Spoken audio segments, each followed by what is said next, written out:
Vocês já ouviram falar de hidrocefalia de pressão normal? É uma doença comum, não comum, tá? Mas assim, é uma doença de idoso, ok? Então vamos falar um pouquinho no vídeo, porque apareceram alguns casos aqui no consultório, perguntando, eu tenho HPN, que é a hidrocefalia de pressão normal, ou não, tá? Então o que seria a hidrocefalia de pressão normal? Por algum motivo, o nosso cérebro, tá, ele vai produzindo uma quantidade a mais de líquido, tá, que é o líquido que recobre o cérebro.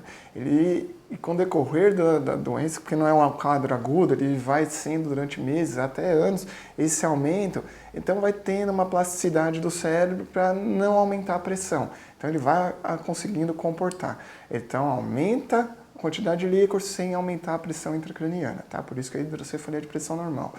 Quando eu aumento essa pressão, começa a aparecer uns sintomas, tá? Que é o que a gente que é uma tríade, tá? O primeiro passo é o que a gente chama de marcha apráxica ou marcha magnética.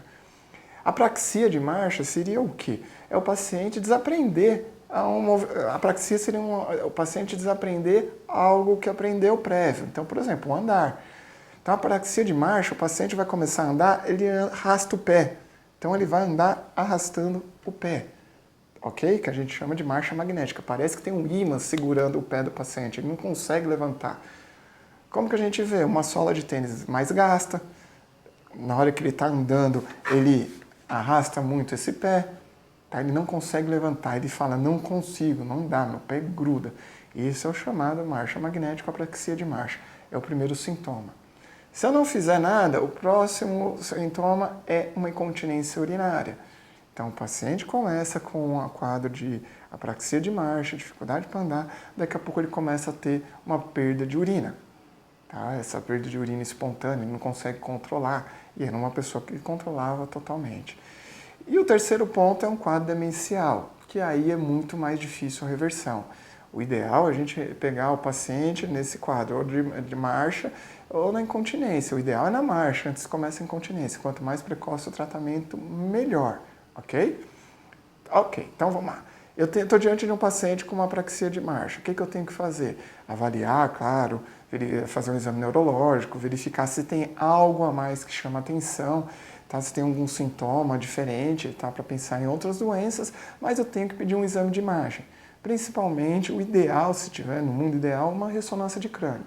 A ressonância de crânio vai me mostrar alguns achados que vai sugerir hidrocefalia de pressão normal. Então, uma transsudação licórica, um alargamento, um distanciamento, uma retificação maior dos ventrículos laterais, um apagamento dos sulcos na região mais distal. Então, é um cérebro atrofiado, que costuma ser idoso, que deve uma atrofia cerebral, mas lá em cima, nos sulcos mais superiores, tá? Quando eu pego um corte que eu chamo de coronal, tá? Que eu vejo aqui na frente, eu corto aqui a cabeça do paciente e vejo na frente, eu vou ver aqui em cima os sulcos um pouquinho mais apagados. Tá? Então, de novo, uma retificação dos ventrículos laterais, apagamento dos sulcos mais superiores, tá?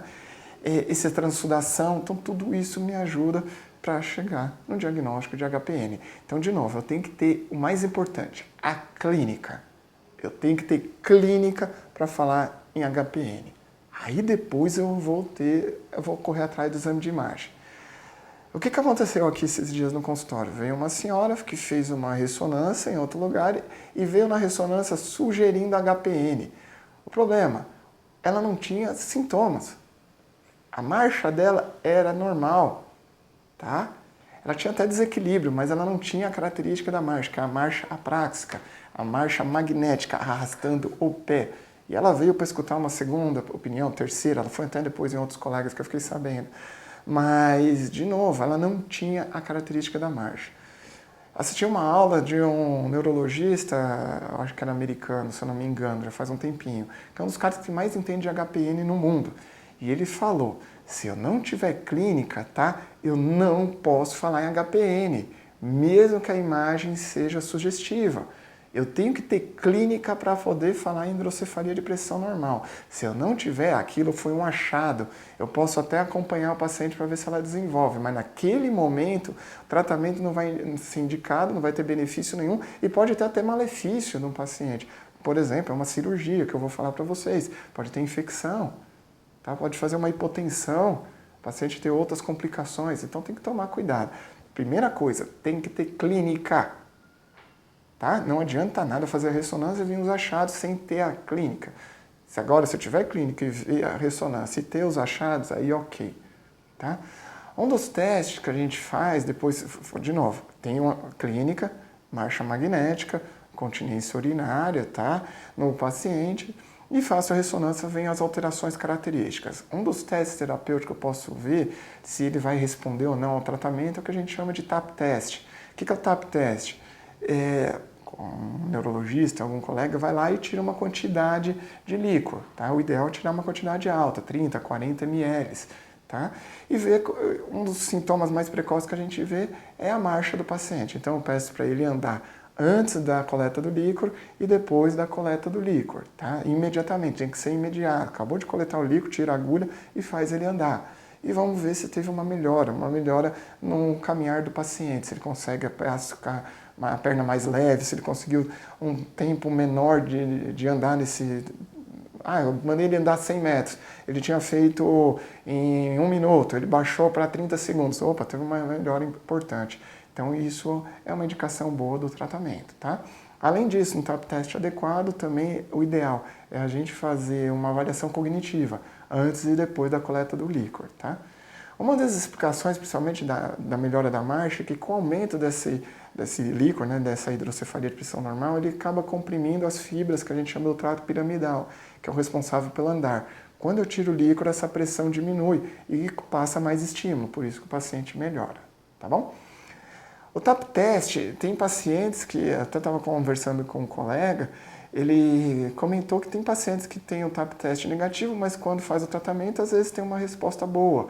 E tem aqueles pacientes que faz o TAP test, tem uma resposta boa, e às vezes, na hora que coloca o dreno, acaba não tendo uma resposta tão boa. Mas ainda hoje, é o melhor teste que a gente tem que fazer, é o TAP test.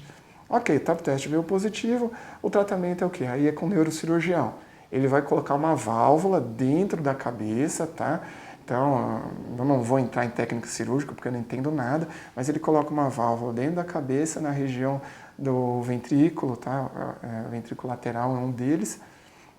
E essa válvula passa interno, claro, não vai ficar para fora, passa interno pelo pescoço e vai terminar lá na barriga, que é a derivação ventrículo-peritoneal, no peritônio. Não dá para ver, tá?